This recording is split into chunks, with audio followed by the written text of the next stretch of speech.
Hello and good evening. I'm Melisa Idris. And I'm Sharaad Kuttan. Welcome to Consider This. This is the show where we want you to consider and then reconsider what you know of the news of the day.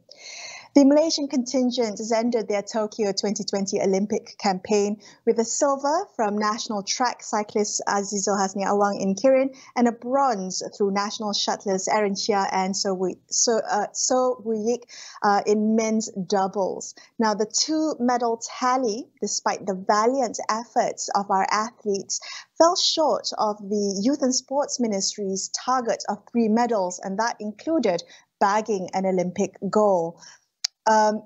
Tan Sri Norza Zakaria is the president of the Olympic Council of Malaysia, and he has just arrived home from Tokyo. Good evening, Tan Sri. Thank you for joining us. I understand you've just landed, so thank you for being on the show tonight. How does the OCM view the performance of the Malaysian contingent in the recently concluded Tokyo Games? I mean, do you think that our Olympic showing represents progress in terms of performance? Okay, first let me thank you, Melissa, and also Sharaad for inviting me to this interview. First, I think we need to understand this Tokyo 2020 Olympics. It is a different and a very strange Olympic. As you all know, we are into a very a very bad pandemic, yeah. And if you remember, in March 2020 last year, the Olympic has to be postponed by 1 year. So and during that time, our athletes has gone through a very difficult and a painful journey. As you know, our athletes have been isolated under bubble, detached from their loved ones. And we used to talk about the physical conditioning of athletes, but because of the pandemic, we have to basically cater and look at their mental status too. So I know, although we fell short of our targeted 3 medals, and the gold medal remains elusive in general. But in general, I believe that there were positives that we can take away from the games. As you pointed out just now, they were very spirited performances from our athletes. You could see our athletes giving it their all. For example, young athletes like Nabila, Shakira achieved their personal best. Dabita scored the highest points of a Malaysian in the 3-meter diving. And of course, our bronze medal and silver medal through Aaron and So and Dato' Azizul. That gave us the men's Kirin silver medal. For the information of the viewers, this haul of 1 silver and 1 bronze medal matches our second best achievement in Atlanta 1996 and London 2012. As I said, given the very difficult situation and preparation period heading into the Games, we are very grateful for the performance of our athletes, and we also acknowledge that we can and need to improve further. Right. Norza, can I ask you about the conditions in Tokyo itself? There's a lot of reports on high temperatures and, of course, the restrictions placed on athletes, within the Olympic Village. How do you think those elements also played into the performances that we saw, but also just the feeling that athletes had participating in this Olympics? Yes, Sharaad. As you know, this pandemic actually bring a very different kind of Olympic environment.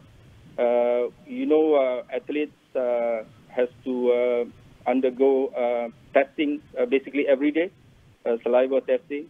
And, being under category 2 for country that has variant of concern, our athletes has to basically go through a 3 days physical distancing. It's like quarantine.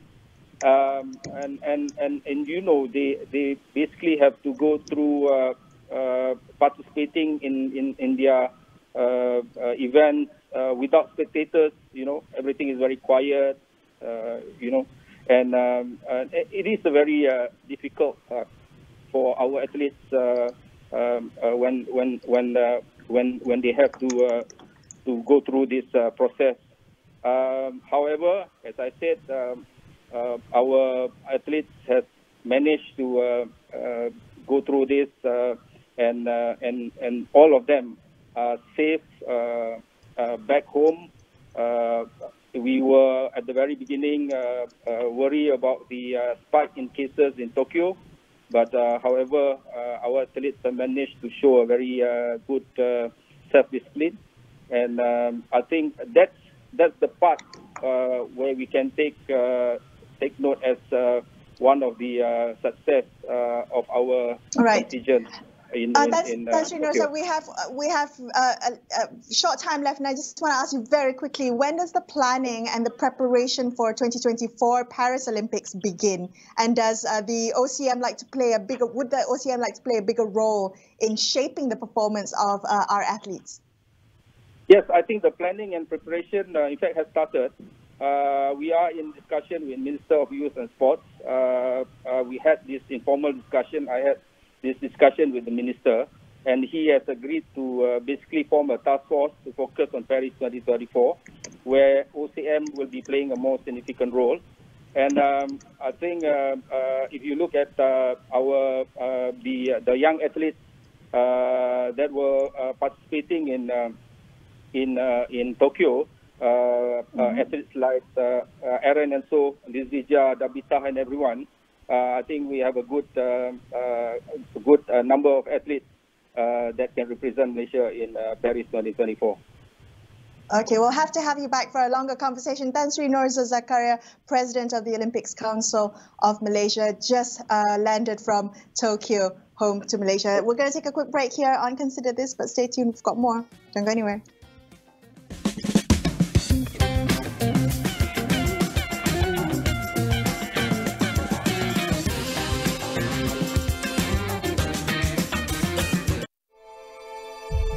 Self-lockdown tu penting. Lebih kurang pergerakan, maka lebih sukar untuk COVID menjangkit kita. Untuk tempoh 2 minggu ni, duduk di rumah. Kalau kita boleh laksanakan KKP, Kendiri dan keluarga, saya kira insyaAllah kita boleh berjaya. Akhirnya kita menang.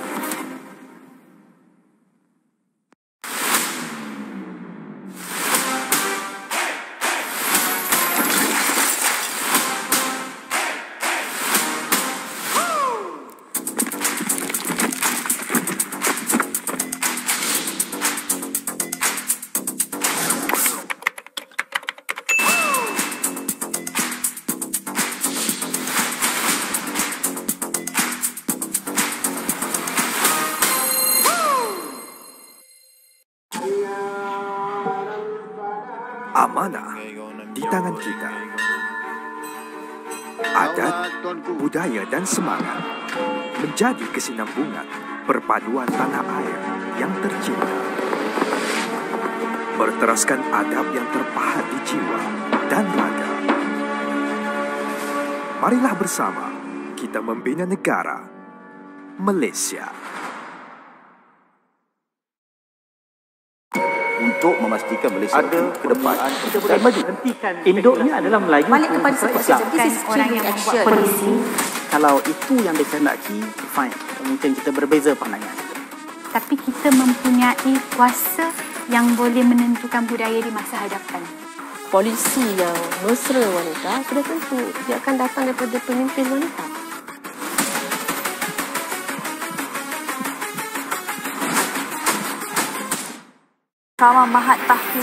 Bila sentuh soal berita, tiada masa untuk tunggu. Kepada anda kami bawakan fakta.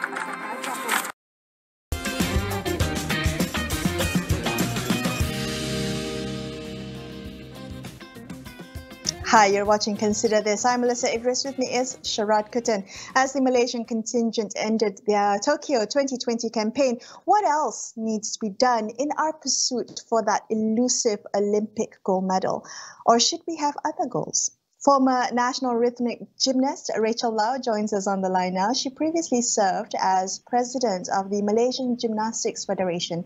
Rachel, good evening. Thank you for being on the show tonight. Now, I'm just wondering, maybe you can help us understand a little bit better the kind of structure of sports developments. Now, how big of a role do national sports associations and federations play in the development of elite level athletes? Well, okay, so that's a really long answer, to be honest. It's really going to go into it. But essentially, you know, the National Sports Association was set up to not just develop the elite program, right, but also to ensure that there's a level pipeline on the grassroots levels to get into the elite programs. So while, you know, essentially the NSAs have, you know, the main responsibilities of looking for the elite program, you know, it's all encompassing. For, you know, for MGF, which, you know, I was president of, you know, we were looking at grassroots, you know, state, and then national.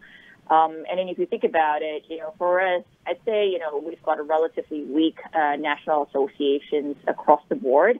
Not because, you know, it's a lack of trying, but also, you know, I think, one, there's a bit too many actors or stakeholders in place which are not working together. That's probably the best way to put it at this point.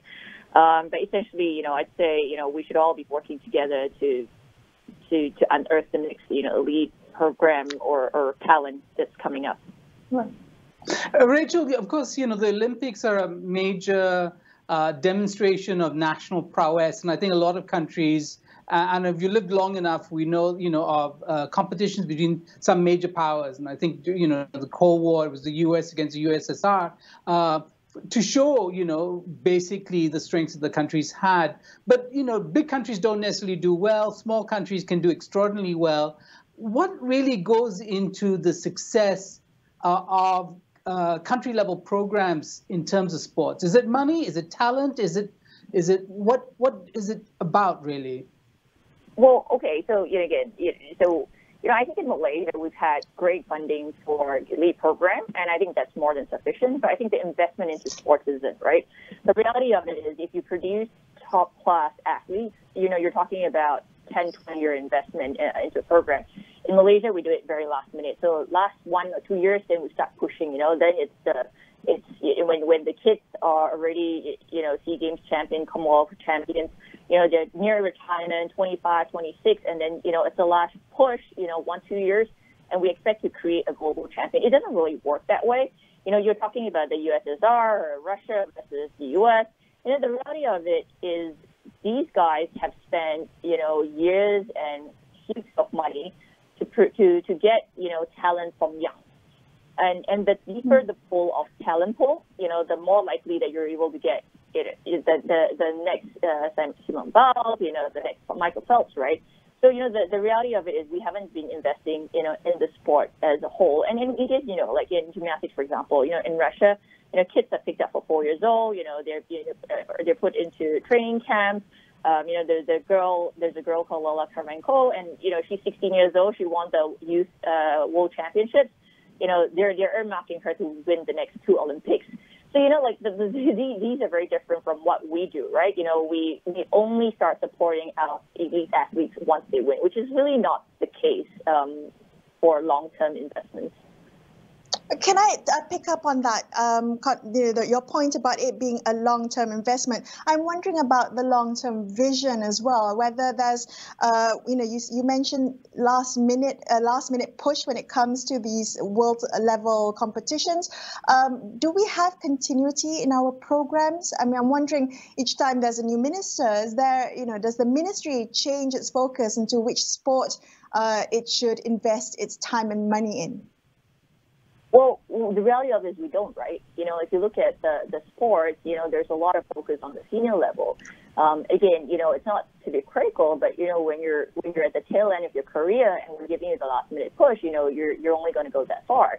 And again, the reality of it is you got to start investing when you're 6, you know, when you're 12. The junior programs have to be strong. There has to be enough pipelines coming into it. I don't think it's a ministerial position or issue or change, or I don't think I think it's the reality of it is we don't encourage our kids to do enough sports. That's probably the biggest thing. And then the other thing that in Malaysia that we don't do very well is we don't go down to the grassroots. We don't serve the people. We don't get the younger kids from the Pahang or Johor to participate in sports. So while we talk a lot about the elite program, again, far end is nice, but how do we ensure there's more far ends coming up? We just don't do enough. And again, if you look at the training facilities, the coaches, the stigmas that come from gymnastics, there's just too much. There's just very little done at the grassroots.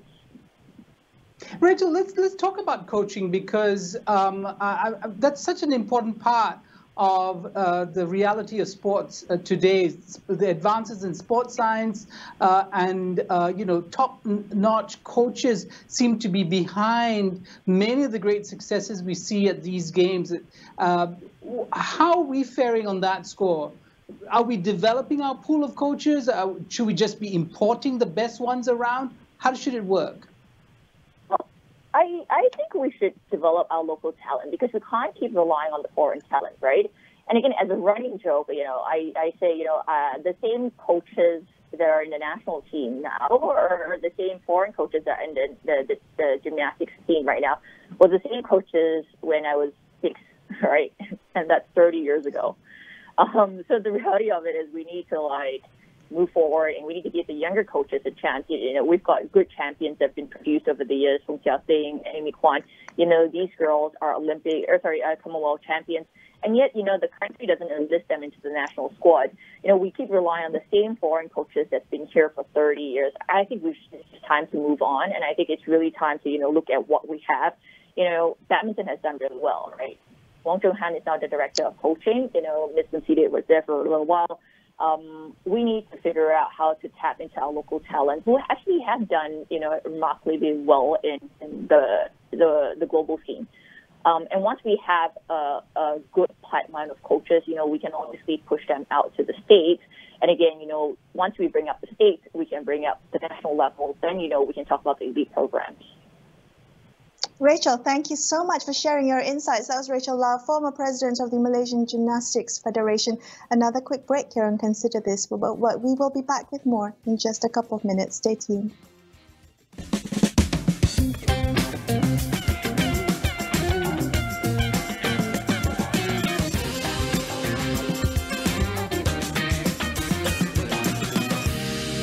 Dah, itu penting. Lebih kurang pergerakan, maka lebih sukar untuk COVID menjangkit kita. Untuk tempoh 2 minggu ini, duduk di rumah. Kalau kita boleh laksanakan KKP, Kendiri dan keluarga, saya kira insyaAllah kita boleh berjaya. Akhirnya kita menang.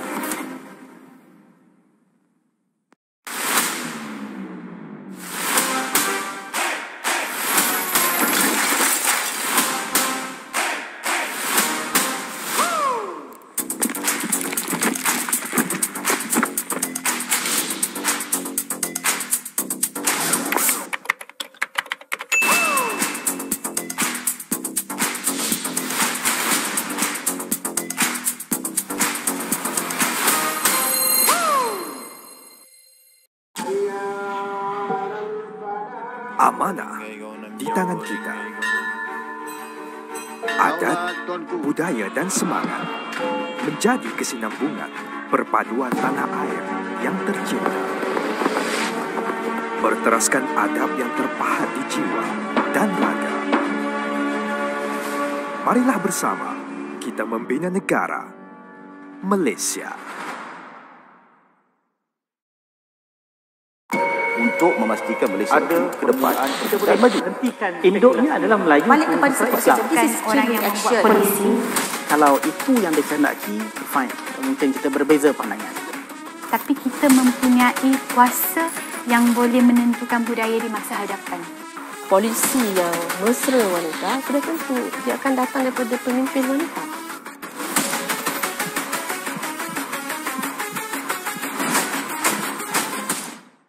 Mahkamah Mahat Tahfiz Jawaban. Bila sentuh soal berita, tiada masa untuk tunggu. Kepada anda kami bawa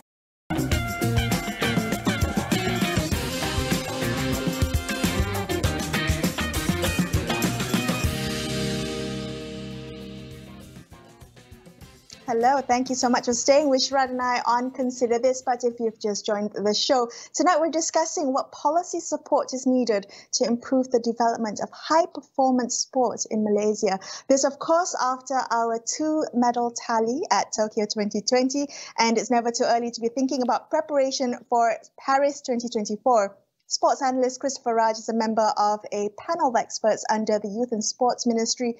He's also chairman of the Media Committee for the Football Association of Malaysia. Chris, good evening. Thank you so much for joining us on the show tonight. Now, a lot has been said about the performance of the Malaysian contingent. So I want to look forward and see what we can do to prepare for the next world-level games. Where do you think, in your assessment, where do you think the structural challenges lie in the development of elite-level athletes in high-performance sports in Malaysia? Thank you, Melissa. Good evening, Melissa and Sharaad. It's great to be here. Firstly, I think I want to use this opportunity to thank the athletes who gave all they had for the country. But definitely, we did not meet the target that was set by the Sports Ministry and also the National Sports Council. And how do we plan for Paris 2024 and LA 2028? Well, the work starts now. And how do we do it? We need to identify the athletes who are eligible to qualify for Paris 2024 in the core sports that have been identified by the Ministry of Youth and Sports and National Sports Council. And what's the most important element? Obviously, people said it is the pandemic. We were not able to send our athletes for training, lack of competition, and so forth. But we are not the only country that suffered of COVID-19. You know, every country in the world suffered of COVID-19. Every athlete went through the difficulties, mental health issues, and so forth. But I think at the end of the day, it is the marginal gains. How are we preparing our athlete also plays a role. And therefore, maybe we need to shift. There got to be a paradigm shift. We got to start thinking on ways of putting our athletes to train in the best facility, in the best country. You want to be the best, you have to train with the best. You have to have the best infra possible, if not Malaysia, out of Malaysia. And I'll give a very quick example. For example, archery. South Korea won 4 gold medals out of 5 gold medals that was contested in Tokyo 2020. 4 gold medals out of 5. Now, our archers, if you ask me, they should be training in Korea for good 2-3 years. The young archering team from Malaysia should be based in Korea and competing in all the international competition. Their training base should be in Korea. Our cyclists, you know, Azizul has been close to 8 years in Melbourne. The family, the training program, everything centralized. But the Australian cyclists did not do well this year. So is there a shift in the cycling mode as well? Maybe Azizul and the young cyclists now have to go to Great Britain, or maybe change their training base to Netherlands. So we need to have, National Sports Council needs to have or come out with a plan for short-term and long-term. We will not have this problem with our shuttlers because they play competitions month in, month out in all the international competitions and so forth. And most importantly, we need to revive, revamp, restructure our sports science academics. We need to have sports scientists. We need to have qualified physiologists. We need to have top-class nutritionists working with these athletes, because today that's what matters. Okay, Christopher, you laid out very clearly for us, but the question is, what incentives are there to draw talent into the field of sports? I mean, when you're talking about, you know, people coming into sports science, for instance, you know, are they going to get paid? I mean, is this at the end of the day, do we have the incentive structures to attract talent? Sharaad, from 2010, under the Ministry of Youth and Sports, special allocation for Olympics from 2010 to 2021, the Malaysian government has spent 1.25 billion. 1.25 billion from 2010 to 2021 under Olympic allocation to win that one elusive gold medal. That's a lot of money. Yeah, and as you know, sports today is an industry, it is a business, and definitely with the privatization of our National Sports Science Institute, We now have full-time doctors, sports physician. We have all these people are on the payroll of the National Sports Council. But what I feel, we need to get the best that is in the world to come and work in Malaysia.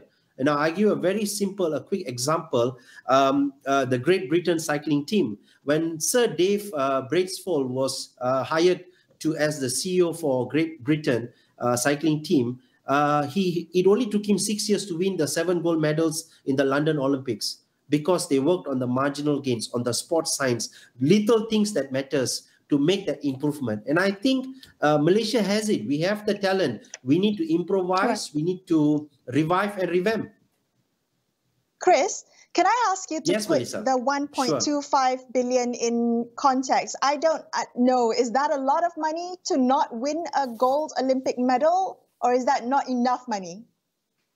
I think that's a lot of money spent over the years from 2010 to 2021 in terms of athlete preparation. I mean, I can give you an example. 2020, the Olympic allocation was 100 million. This year, Olympic allocation was 50 million. And if you add up all the numbers, it gives you about 1.25 billion over the period of time to prepare the athletes. And of course, I mean, you look at Azizul, he's been based in Melbourne for 7 years. And that's a huge cost. Of course, he gave the 2 medals, I mean, single medal in Rio and silver in Tokyo, but we need to do more. Definitely, this is where the private initiative, private funded investment will come in from the corporate sponsors to help and assist the government and also assist the athletes.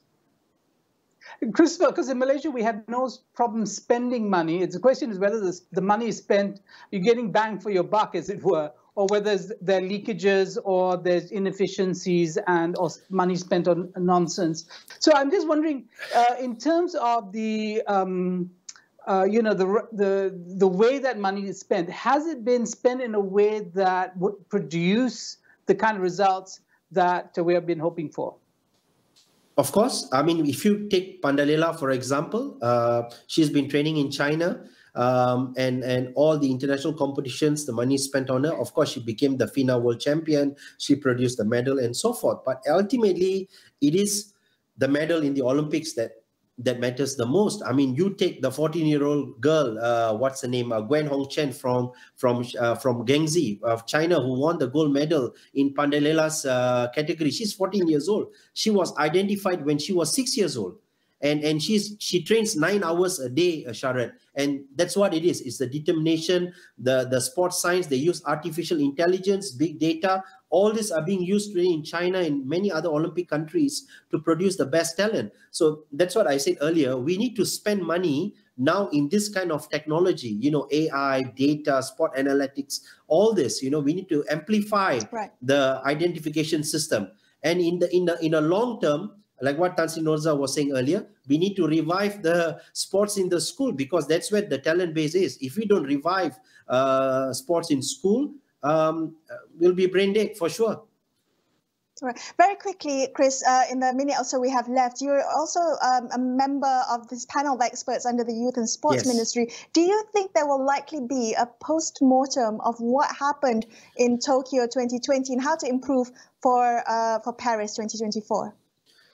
Well, the panel of experts, Melissa, have been told to redesign and restructure the, and also we are planning towards this, what you call the National Sports Vision, VC Sukarnegara 2030. It's a blueprint that the panel of experts are working on. And this is to revive, restructure the entire Sports Development Act of 1971 and put in all the new keynotes. And I think the minister is going to have a task force, like what Tan Sri Norza said. A couple of individuals will be brought into this task force and to look at the structure and what needs to be done. Like I said, Paris 2024 is not far off. The planning has to start now. Right.